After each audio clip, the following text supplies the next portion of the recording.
Assalamu alaikum once again. Thank you. So this topic is about big data, smart data. The topic has been around for some time, so it's not new. The data generation around the world is increasing at a pace like never before. Just to give you some magnitude of it, 2.5 quintillion bytes of data is generated every day. 90% of the data that is around the world is only generated in last 2 years. 3.5 million text messages per minute. That's the amount of data that is being generated in the world. Interestingly enough, if you look at each one of us, we could have never imagined the kind of data that each one of us generate every minute, every day, in terms of text messages, in terms of videos, in terms of pictures, in terms of whatnot, conversations, etc. So data is increasing. Is all data good data? Do we have the ability to sift data to what is relevant and have the ability to keep it, store it, analyze it, and make decisions based on that? Are we as a country moving ahead in this domain, or are we still using the old age methods of making decisions, which are mostly intuitions and some data? Are we capitalizing on this biggest asset that is available to us in Pakistan and around the globe, so that we take our revenues higher, we serve our customers better, and we treat our employees more passionately? And these are the kind of questions which we would like to answer in the next 40 minutes. The panel is interesting. So we have top technology providers of the world in the shape of Microsoft and SAP. We have possibly the biggest users of data in this country, which is telco. So we have representation from telecom. And we have possibly a segment which can utilize the data in a much better and smarter way than what has been done so far. And that's the banking sector. So we have the technologists, we have the users, or the users of data, or generators of data, so that we get different perspective on both sides. So I'll possibly start with Abid. Abid represents, of course, Microsoft and heads it in Pakistan. Your take on data as an industry and specific relevance to Pakistan, how you see it? Are you happy with it, with what's happening, or you think? I don't know about being happy about it, but I can comment from what I know. I'll just take a step back, because we get to hear that data is the lifeblood of any organization, and then we kind of leapfrogged into having a discussion around big data. But taking a step back means that go back to small data, if there is any there. What we are doing with that data, is there any value of that data? Do we realize or acknowledge the value of that data? That is the question which I'm struggling to answer when I look at Pakistan. And since we are in a banking conference, I see, I'm no judge there to kind of give my remarks on it. But I think generally organizations in Pakistan, they are still learning to realize the value of data. Now, according to one of the articles I was reading, it says it's a cross-industry survey that was done, and it says that half of the structured data, less than half of the structured data is being used by organizations for analysis and for decision making, and less than 1% of unstructured data, which again is your big data also, that is being utilized by the organizations. And then comes the data security and data privacy issues, because what is important here is that data is going, or information is going in the hands of the right people for taking the right decision. It's not just the CEO or the CIO or the CMO. 70% of the people have access to data which they shouldn't be having. So it just takes us to a discussion around how should an organization be looking at data, and what value they should be giving to data. So, as Gartner kind of coined this term called infonomics, which basically quantifies the value of information. Because at the end of the day, data is your enterprise asset. I think that's where we start to have a discussion around what should be the roles in an organization that should be managing data, whose responsibility is it to make sure that there's a quality data which is being used to make decisions. So a couple of things that basically come to my mind is that one part is having the right responsibility in an organization is important. So data responsibility lies not only with a CDO, because he's more of an executioner, but the ultimate responsibility lies with the CEO, with the help of, with the CIO working alongside the CEO. So again, I think that part generally, my experience of, being an IT company, when I go and talk to banks, what I hear is that, what do you think about, implementing an ERP? What do you think about implementing a CRM? And what I'm invariably getting to hear is, we don't have good quality data. And that is a shocker, because, just if you don't have good data, it's garbage in, garbage out. And so it takes us back to the discussion around how are organizations really acknowledging the value of data. And that starts with two things, as I mentioned, responsibility at the highest level.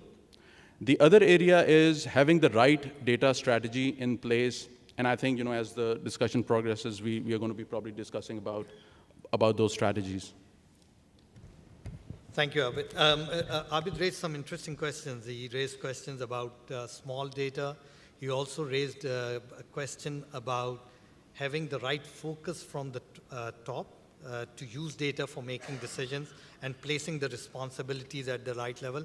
He also brought up an interesting subject on privacy of data.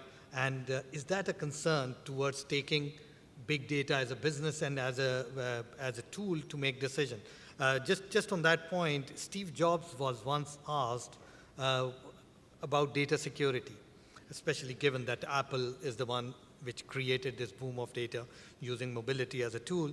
And he had an interesting and very simplistic answer to it. So he said, as far as privacy of data is concerned, my take on it is ask your consumers. What would they like to share? My second take, ask them again. My third take, ask them again. Whatever they allow, share it. Whatever they don't allow, have the back-end system to ensure it doesn't get shared. That's how privacy, in the eyes of Steve Jobs, was to be handled. You also brought a very interesting point about quality of data. And we'll possibly talk about it because garbage in, garbage out, as you mentioned, if the quality is not there, you're not going to get the right result. And that again goes back to how we are capturing the data and do we have the right systems and processes in place. So I'll now move from there and we'll possibly get back to some of these topics. So I'll move from a technology perspective.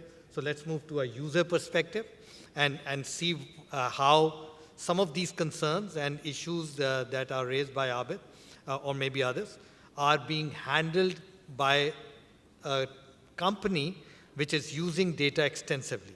So can I go to Shan and give me your perspective on big data in general and smart data, and anything you want to share about how Telenor is using it?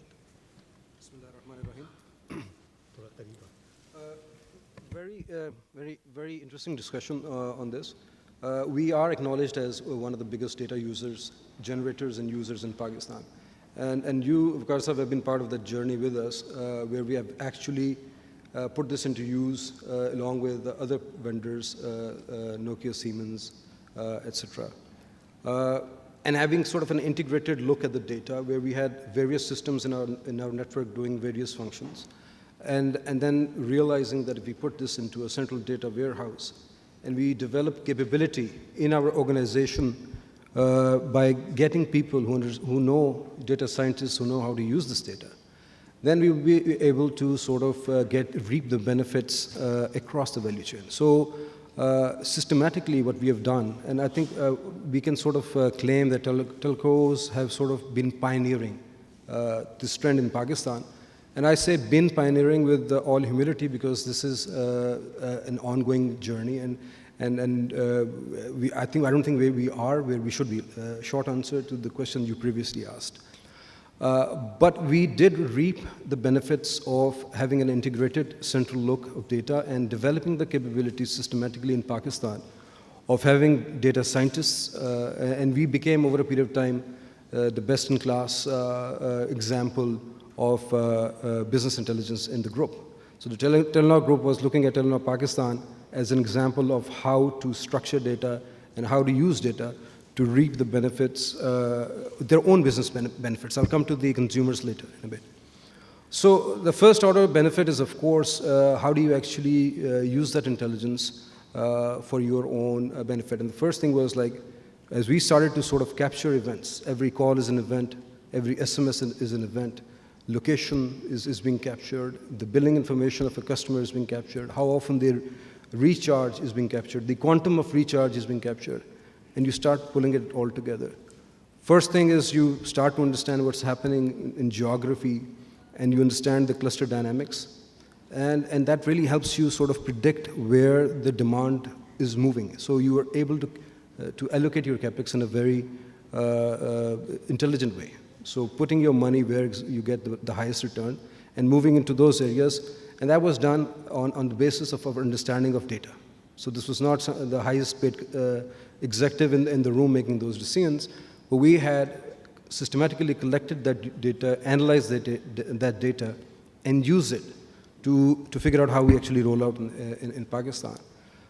That was on the supply side. On the demand side, of course, we did a lot of things, sometimes annoying to the customers, sometimes not so annoying to the customers, in terms of how do we spur usage, how do we latch them on to our services, and how do we upsell services, value-added services, and so on and so forth.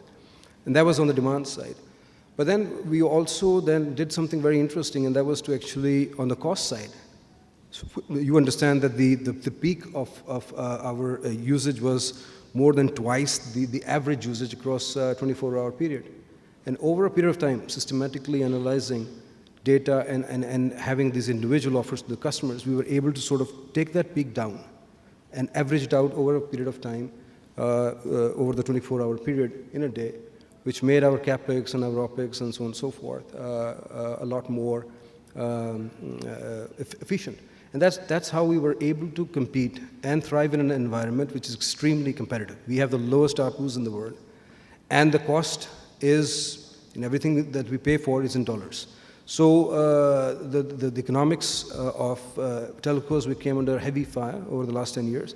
That's how we were able to sort of sustain our business and build that competitive advantage over a period of time. Whether we have been able to translate that business intelligence into consumer intelligence is, with all humility, I would say that that's a journey that we have, we are still sort of, I think we're late in that journey. And we've not been able to capitalize that opportunity to the fullest. As a result, the Pakistani consumers are reaping the benefits of data, but the value is being captured outside of Pakistan. So you have the likes of Facebook, Netflix and Google, were able to sort of capture that value. And Pakistani consumer is the beneficiary, but the value is being captured outside of our business environment in Pakistan. So the transition from business intelligence, yes, business intelligence, we became really, really good at that, and we were able to compete and thrive in this very competitive market. But whether we were able to answer your first question, whether we were able to transition into consumer insights, I think that's something that we need to sort of work harder on, and that journey is something that will require a lot more resources. And this will also require, and since public policy is my interest, that will also require having a conducive regulatory environment in Pakistan. So free flow of data, without having free flow of data, the amount of value or the flexibility that you will have in sitting in Pakistan and hosting all the data in Pakistan and processing all the data in Pakistan, I would challenge the regulators that what good is that going to do to us in terms of the capability that we build and the benefit that we pass on to our consumers over the long run. So free flow of data is an issue, privacy is an issue, and we have very, very strict privacy guidelines in Pakistan in terms of whom we can share the data with, what kind of data can be shared, and how can we use actually the data. So the data that we have in Pakistan under our regulatory regime, that data we can only use for our own business benefit, our own products and so on and so forth, and we can't sell this to the third parties in Pakistan by law. But how do we actually, there's still that you can do, a lot that you can do with anonymized data. And that's something that I think we need to sort of work very hard at. And that value, if we don't create that value in Pakistan, if we don't generate that ecosystem that collectively generates that value for our customers, that value will be generated outside of Pakistan. Shan raised a very, very interesting point, saying while we may have been the beneficiary of data, of what is generated around the world, but not necessarily we have been able to get value out of that data. And sadly, that value is being generated from outside. And that's something to think about, not just as a country, but also about organizations. Are you being able to create the value from the data that is available to you and not just providing benefit from it to your consumers so that they can get closer to you and you get to know them better? Data provides you insight to get to know your businesses, your consumers better. And I continue to give examples to people from yesteryears, those of us or some of us who are smokers or who like to eat pan or who like to go to a grocery store. You notice we typically go back to the same store every time. We don't try and change those. Not a good example for me, but we want to go to the same hairstylist every time, right? Why? Because he knows your data. He can give you not just the benefit of it, but he can give you value from it. Hence, you keep going back to them. And in businesses, we have possibly lost this basic acumen of understanding why customers will come back again. So I'll go back to the technology side. We've done one technology, one user. Thank you, Shan, for good insight. And so we have country head of SAP, Saquib Ahmad, to share his insight from a technology perspective before we go to the banking user. Saquib? Thank you very much, Veqar sir. Very interesting discussions before. I think when we talk about data, the things are pretty simple. What we want to achieve as individuals, what we want to achieve as organization is make our lives easy, make our organization successful by making the right decisions. This has been the history. This has been the ever when we started on. This is how we go along. Now, whenever we need decisions, we need a certain set of information from which we make these decisions. Now, all around history, when these calculators were there, when we go back 100 years back as well, whatever kind of data was available, we use that data and make the decisions. Today, we have abundant type of tools. We have a lot of storage. We have a lot of information where we can put all these things available. And now we have all these informations available, and we need to make the right decisions individually for us and for our organizations both. So data becomes much more important. It was always important. But the issue right now is we have a lot of it, and we have a lot of means to store that. And now we are doing certain analytics or analysis on that. What is the best way to move forward on that one? When we talk about organizations and decision makings are important at every level. Either it's a CXO, either it's a CEO, either it's an IT manager, either it's, at the end of the day, the guy who's working on the system. He also needs to make right decisions based on the data that is available from that one as well. One of the key challenges that is for us at this point of time is we all have a lot of data. We have so much data that at times we get lost in that data. The issue for us is how to analyze that data individually and then eventually for our organizations as well. I remember in one of the forums almost 5 years back, I was sitting in front of one of the analysts, and he said that people ask me and ask us that my son is 8 years old. He's almost 16 years ahead. What different organization or what different field that I should put him in that he should be successful over 16 years?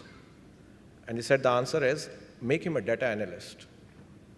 I mean, remember the times when we were going into schools, we were talking about using the calculators at the age of, in class 8th or something. Today, go and ask the children. They are allowed to use calculators from class 4 and 5 because they feel at this point of time, data analysis is much more important. The tools are available with us, how we can use it and maximize the output out of that one.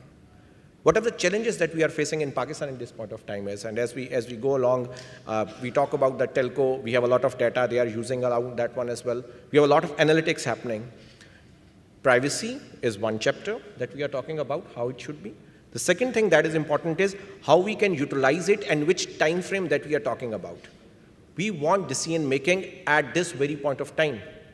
A 1 hour delay in the analysis of data make our decisions completely change.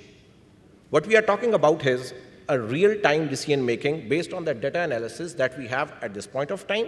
And as we move forward, we want this more and more mechanical firms. We want the charts and analysis going on our laptops and on our screens right away, talking about this is the trend, this is the analysis, this was last year, this is how the world is going in this time. Make a decision at this point of time.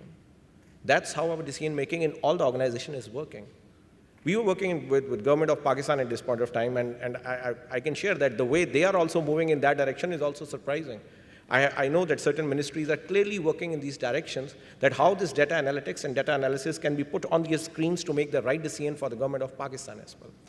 I think, Veqar sir, one of the challenges that we need to analyze is, do we have the right set of data analysis and the people on ground who can make this decision makings? Garbage in, garbage out is one part, but who's going to understand that, what is garbage and what is not? Every data has some analysis in it. Every data has some information in it. Now that information may not be required for a certain set of decision, but that information is required for a second set of decision that is required over there as well. So we as technology guys, we are working more and more in that direction to provide the tools out over there, how you make that analysis much more in a faster way. Now, that is more of a debatable point when I talk about a cloud analysis in a banking sector or summit over here as well. But that is another angle as well. Majority of the things are moving on the cloud as well. How we can have the data integrity, how we can have the data information available for us as well. How we can secure that information as well to make the best analysis of that one as well. Organizations want more and more cost-effective solutions. It's more, I mean, in the previous sector, they were talking about that organizations have almost 33% now tech guys, even if they are coming from banking sector as well. It's more and more about how to analyze, it's simple.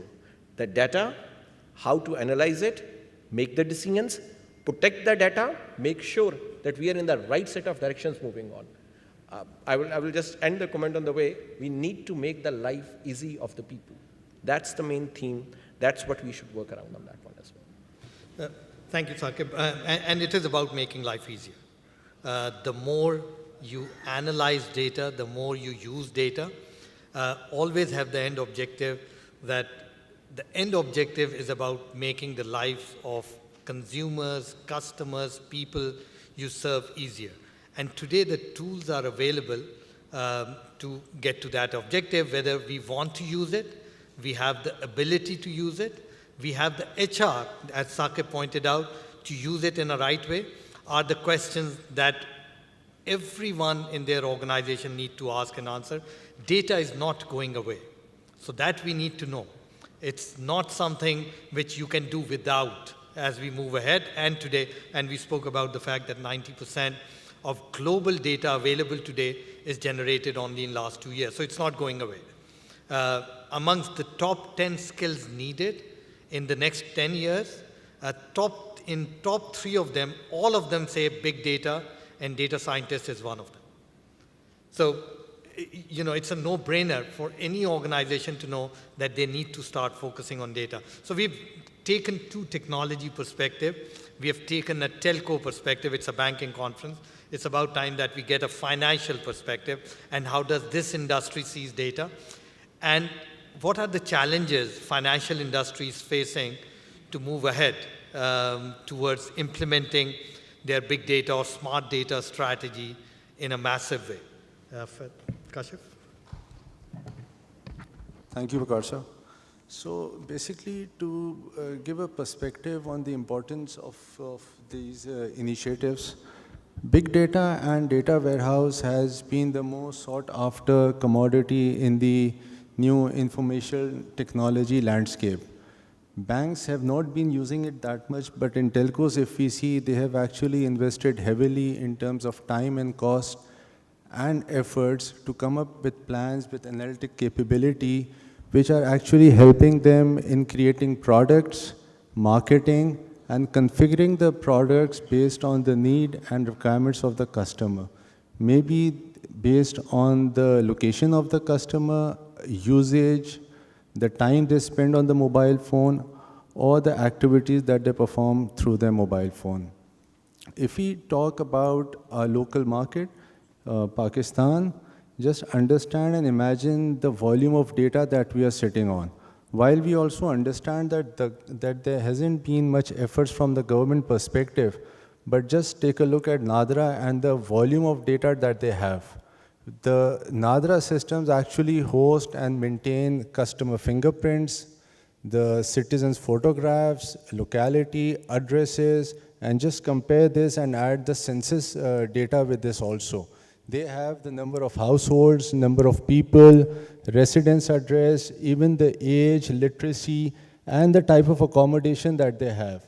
So basically, when we add all these things and then add the social media behavior of the citizens and the customers, and then add the online behavior, the data set that we get will certainly can be leveraged and used for the digital lending that we are talking about for many other infrastructure development objectives and initiatives also.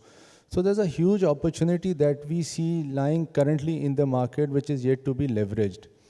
When we talk about the banks in our local market, yes, they are lagging behind in actually exploring the real benefits of data warehousing. But if you ask me, all banking individuals, they unanimously believe and acknowledge the transformative role that data warehouses and big data will certainly play in the success of the banking in the future, be it from a customer acquisition point of view or from a cross-sell point of view. There's certainly a long way for banks to go, but big data will certainly help them in this long way. Thank you. And you know, who would disagree that big data or using data for analysis will help decision making? So I have a couple of choices now. I can carry on asking questions from the panelists. That's one option. And the second is, which I prefer, that I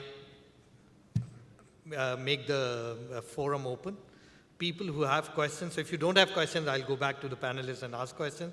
But if people have questions, please raise your hand, introduce yourself, ask questions, not comments, so that you know the panelists can give you the answer. So I'll just open it for next 15 minutes. That's the time we are left. And then, so please, Javed. Yeah. Assalamu alaikum. My name is Javed. I have two questions. We talked big data, availability of data, information. Financial institutions, why they are not using this big data as of today? If they are using, I don't know any business case or any example. I know about the telco, they use it for their own when they look towards the, what you can say, the downloads, utilization. On the basis of that, they create certain algorithm and then push the different ads and different campaigns so that they can generate the revenue out of it. So they have a very, very sharp and laser dot type of a model. First, the financial institution, I'm not able to see. Even I'm from the financial institution. I'm sorry to say this. Secondly, good to know this question coming from a guy who works in financial institutions. But the second question, which is very, a little bit harsh on the other side, that I'm listening from telco sides, we have a big data and we can do this. And I spoke with everyone. I'm not able to get the behavioral data. I'm not able to get any socio-demographic data except gender, location, fencing. These are a very, very basic data point. On the basis of that, I will not be able to do any data credit scorecard. So if you want to give me a data, I am not able to see. So I would like to know from the telco people, is there any data model available as a sample for us so that we can utilize and create a digital credit scorecard which we are looking forward for? Okay. So I'll have Kashif first answer the financial part, and then I'll come to Shan to give you the answer from telco. Yeah, so basically, Javed, when you see many banks are, as you would also know, that many banks are in the experiment and explore phase. The reality is that analytics, big data, data warehousing has not been a very, very high priority items for the banks.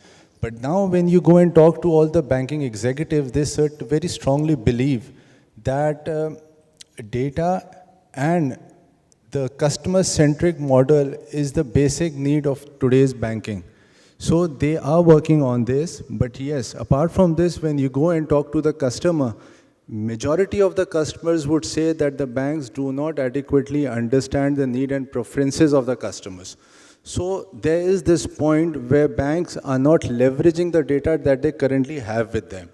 Many banks, what they're doing is they're working in silos. They are using alternate methods and tools to work on the data analytics and data modeling. But they are certainly providing or facilitating a certain purpose, be it cross-sell or customer acquisition. But it's not all automated, and it's not in a way that ideally it should be.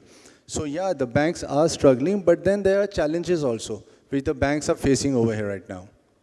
So before I come to Shan and to answer the telco side, I want to bring the technologists into the discussion. We have now heard two bankers sitting here, one on the panel and one from the audience, saying banks have not been able to use data the way it should be. Not that they're not using it, but maybe they're possibly only doing 1% or 5%, not the kind that will make you happy. Is it a failure of technology companies that they could not go to them and build use cases with them? Or is it really that banks don't want to change? How will you react to this? Right. So I think whether it's normal structured data that banks have or whether it's big data, I think the starting point in my view is what do you want to get out of it? Do you want better market share? Do you want to increase your profitability through better customer experience, so on and so forth? So that's the first point. My question back to the banking industry here is, and I'm not challenging, but the question is. You can be controversial. Don't worry. Sure. I mean, so since we are having this conference and, we want to improve the overall ecosystem and how banks are providing service, so I think, with that spirit, what is it that you can do with structured data? And then the next question is, what is it that you're not getting there which you want to get out of big data? So that's a very logical way of thinking. The thing is that, when we talk about data, how do we turn that into information? You need to have the context. So if big data is giving you that context, good. You can kind of augment your structured data with that contextual information you're getting out of big data. The other one goes back to the earlier point that I made. What is the purpose? Why do you want that information? So I think, in my view, based on my discussion, I can be wrong, that I think that starting point has to be, what is it that we want to achieve? Now with big data, and Javed, just to answer you, as far as technology is concerned, it is happening everywhere. I mean, SAP is doing it, Microsoft is doing it, Oracle must be doing it, IBM is doing it. So there are use cases, there are examples out there, there is sentiment analysis that is being done on the data that is available through social media and all. So it's not about the capability that the IT companies are bringing to the table, it's more around what banks really want to do.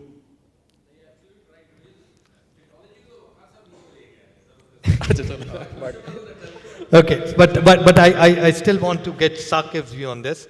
Yeah. And let me be, Saquib, I will be brief. If I give you a direct question, you as technologists have failed. Yeah, you as a? You as technology companies have failed. Yeah, so I would say, and I will not be as diplomatic as Abid, I will be blunt on that one. I think that And we as SAP is working with all different industries. You start talking to me. We are talking about energy, we are talking public sector, utilities, banking, automobile. I will be honest enough that I've not seen banking industry to be as ready and as aggressive towards the data analysis and using these analytics. I see them as compared to the other industries, they are not as aggressive. I see that there are certain risks that comes in on the compliance phases that I see on that portion. And I see a lot of questions coming in on that different forums that I meet on the banking industry as well. I know that these are bankers out over there, but I can really tell you guys, I mean, I take your question on the forum when you talk about on the banking side, but I also feel that there are other challenges at this point of time on the banking industry, which are on the compliance forum that I see. They all need to work hard and make sure that covers there as well.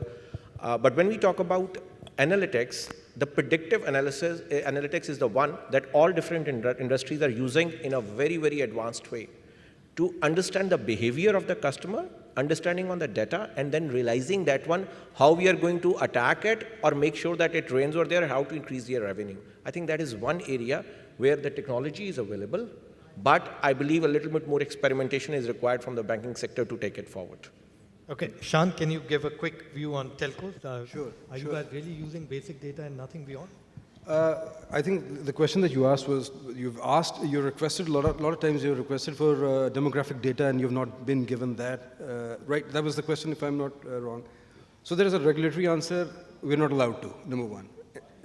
Antecedents we can't share by law. By law, we can't share the antecedents of our customers with any third party. That's one thing. But then there is a non-regulatory answer, and that has to do with the data integrity. So when we sign on customers, a lot of the times the user and the individual who gets the SIM are two different people. So it's a very common practice. Women don't normally come and get SIMs. They normally would send their husbands or sons and so on and so forth. And we struggle with this particular issue all the time, that our SIMs are issued to the male members of the family and being used by females.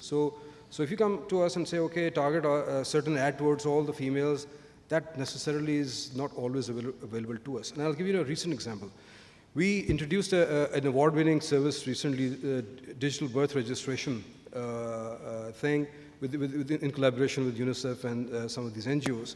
A fantastic service in Pakistan where births never get registered. So we had the solution where people actually go to the mozas and small villages and register births, and this information is automatically loaded into the central systems, right, with the Tehsils and Zilla and so on and so forth. Interestingly, we found out that people were registering births, when it was a male child for sons, but not with female. So there are some cultural issues which are also behind us not having that integrity of information that we have. But then there is a regulatory answer as well. We can't share antecedents with any third party. Okay, so any other questions from the audience? I can take one more. Yeah, please go ahead.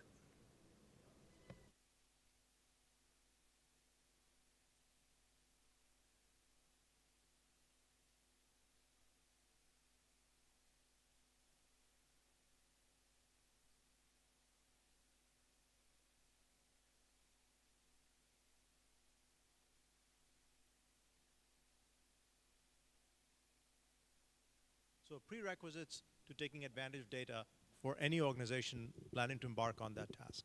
So what are the minimum that you need before you proceed further? Yeah, like one of them you said was data reliability was one of the things you brought up earlier, Abid.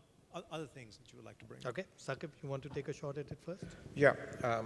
When we talk about organizations and what is required over there, it's more about transformation at this point of time. Majority of the time, we don't struggle with the technical solutions. We struggle with the mindset of the people that are there in the organization. Whenever we are bringing some of the technology solutions, there are certain fears in this organizations. Okay, this department will not be required anymore. This number of people are not required anymore. This solution will take care of this requirement out over there. The first hurdle that we need to make sure and to sell off to the people is, it's more about transformation in the mindset of the people that is required to be done. When you talk about what is the minimum set of requirements that are required to be there as well, It's just a technology solution that you are buying to make sure that you get that portion that is required over there. And you just need one or two consultants and partners who can guide you out how to implement it in the best possible way out there. I don't think there is much required depending on the scale what you are talking about. Are you talking about the scale of the whole organization? Are you talking about the scale of only one department? Or to that extent, only one person? It depends the scale that you are talking about. Abid? Abid? Right. So very quickly, I think one of the discussions, so this is based on some of the discussions I've had with banks. I think going back to the earlier point that I made, that when you're talking to the CEO or the CIO, who's not a CTO but a Chief Information Officer, how is he looking at his data, and what does he want to do with it? Is he only interested in looking at what happened, which is in reports, or are you wanting to see why it happened, which can be in the form of interactive dashboards? And what will happen is, as Saquib mentioned, predictive analysis, and what kind of recommendation, how do you bring automation and AI and all of that we are talking about?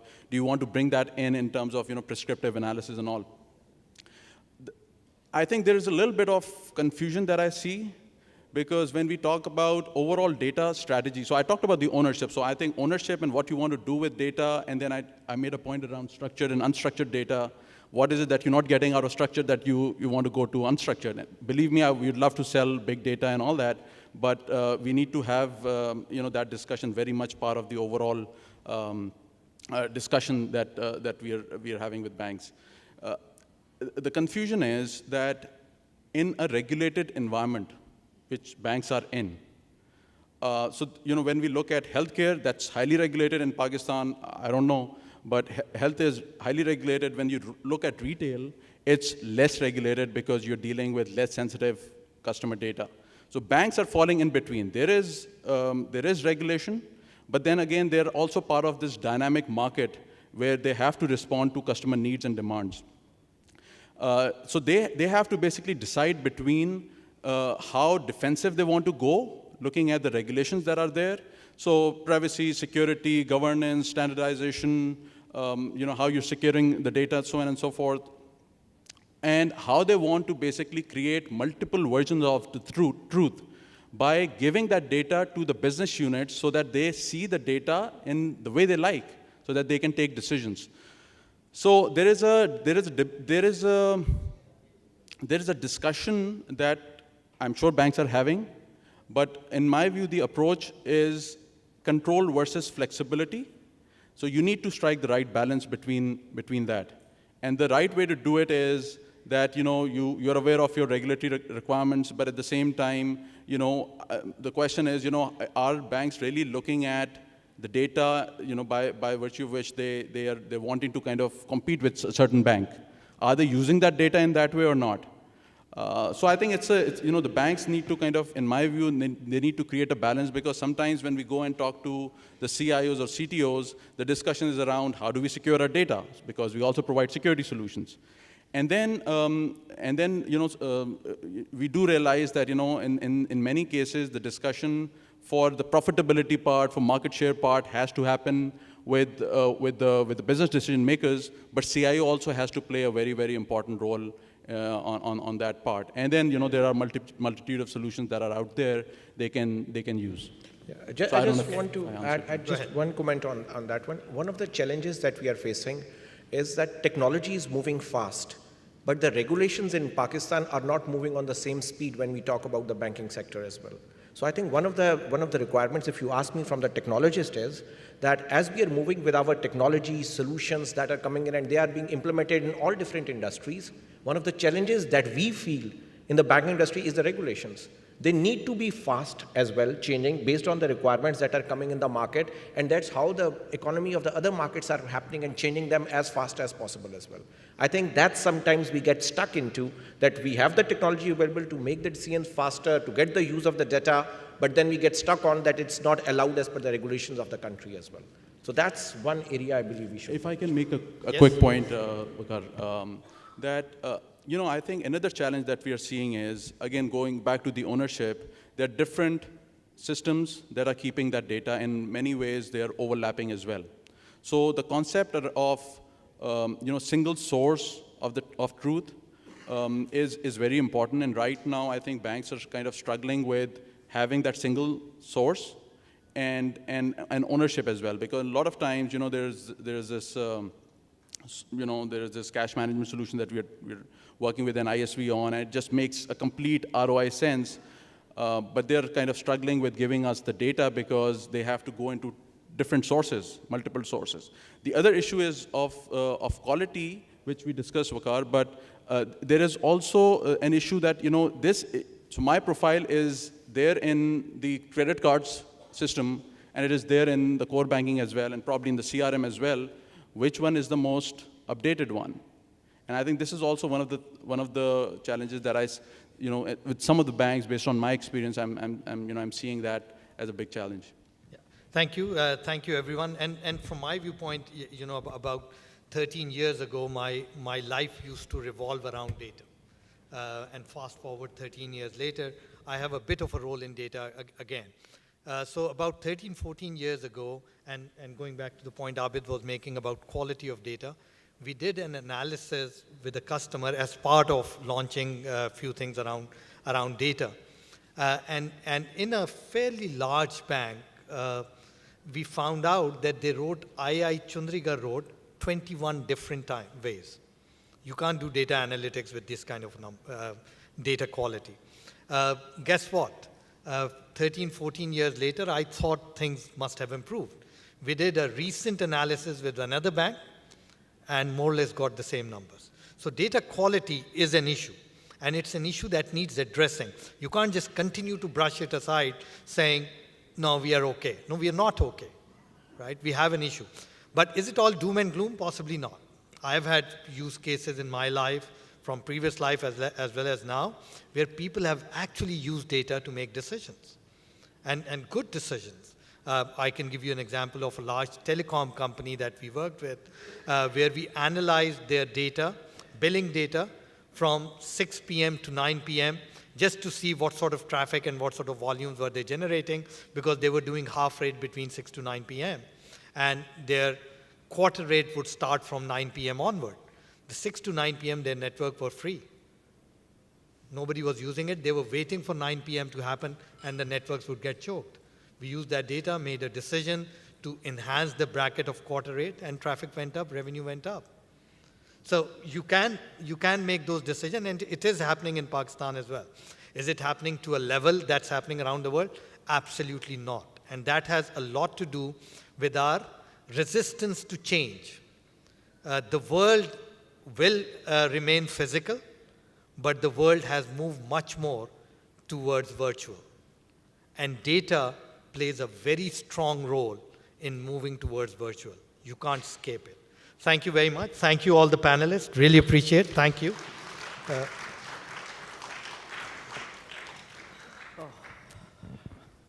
Thank you. May I now invite Mr. Mujahid Ali, who is the Chief Information Officer at Allied Bank, to please come on the stage to give out the mementos to our honorable panelist and the moderator. And also I would request Mr. Hamza Wasi Hashmi and Syed Faraz from PwC to please join him on the stage.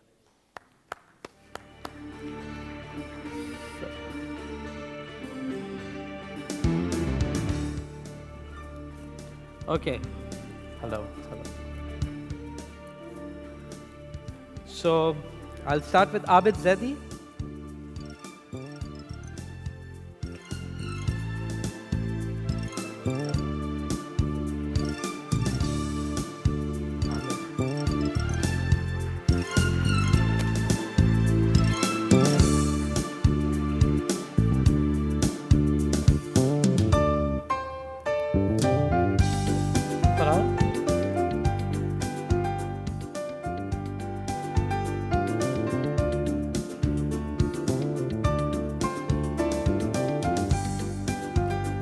Shan.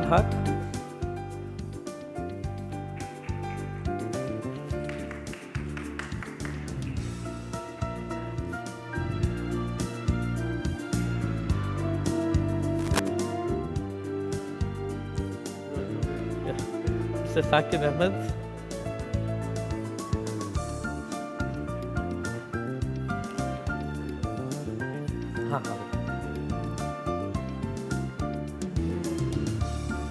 and Mr. Kashif Gaya.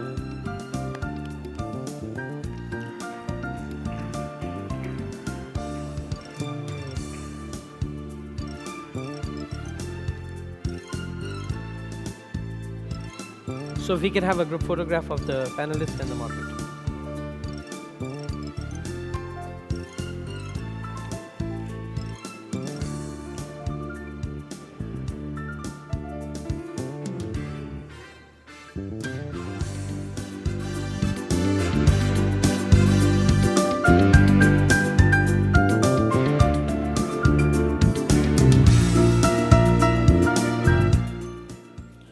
Wonderful. Thank you. Thank you. Thank you, sir. Thank you, sir. Thank you.